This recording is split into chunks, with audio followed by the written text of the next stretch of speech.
تسعى دولة الاحتلال التركي التي ترى وجودها في فناء الشعب الكردي إلى توسع رقعة الحرب الدموية التي تشنها بحق جميع الشعوب في المنطقة.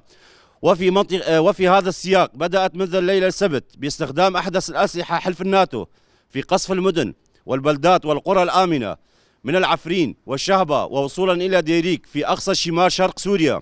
مرورا بكوباني ومنبج، مرتكبة جرائم الحرب وجرائم ضد الإنسانية باستهداف المدنيين في ريف مدينة الديريك وارتكاب مزارة بحق 11 مدنيا، وكذلك لاستهداف المنشآت الحيوية كصوامع الحبوب في درباسية ومركز الكهرباء في ريف تلتمر ومشفى الكوفيت في كوباني. إن النظام الفاشل لحكومة الحزب العدالة والتنمية والحركة القومية الذي يعيش الانهيار جراء الأزمات الداخلية والخارجية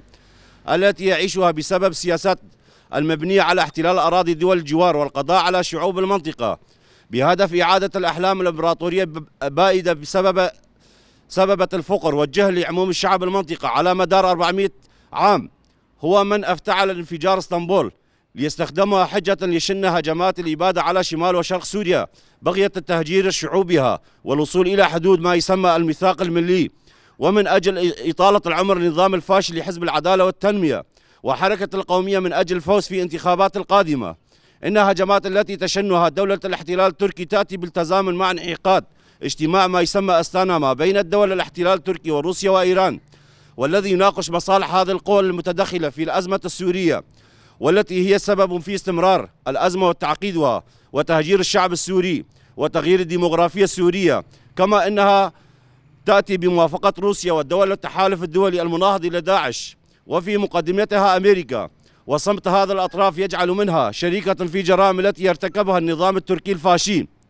إن مزارة التي ارتكبها الدولة الاحتلال التركي في ديريك وقبل ذلك قتلها أطفال قامشلو وترفعت وكوباني وتلتمر،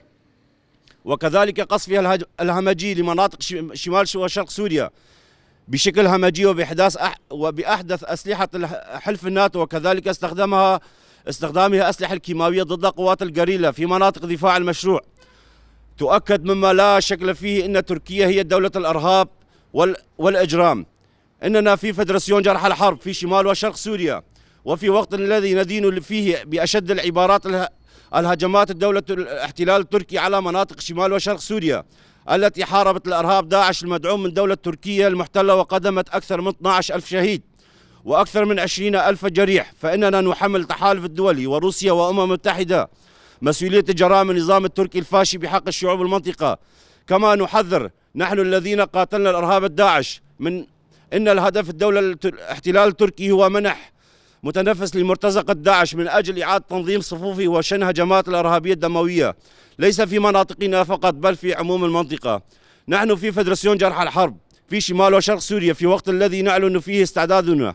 لمجابهة لهجمات دولة الاحتلال التركي، فإننا ندعو شعوب المنطقة بكردها وعربها وسريانها وأشورها وأرمنها وتركمانها للوقوف صفا واحدا مع قوات سوريا الديمقراطية في خندق المقاومة بوجه الهجمات الإبادة التي تشنها الدولة الاحتلال التركي، ونؤكد أن نهج الحرب الشعب الثورية كفيل بقضاء على الإرهاب دولة تركيا والداعش وكل مجاميع الإرهابية. شاهد نامرين، شاهد نامرين، شاهد نامرين.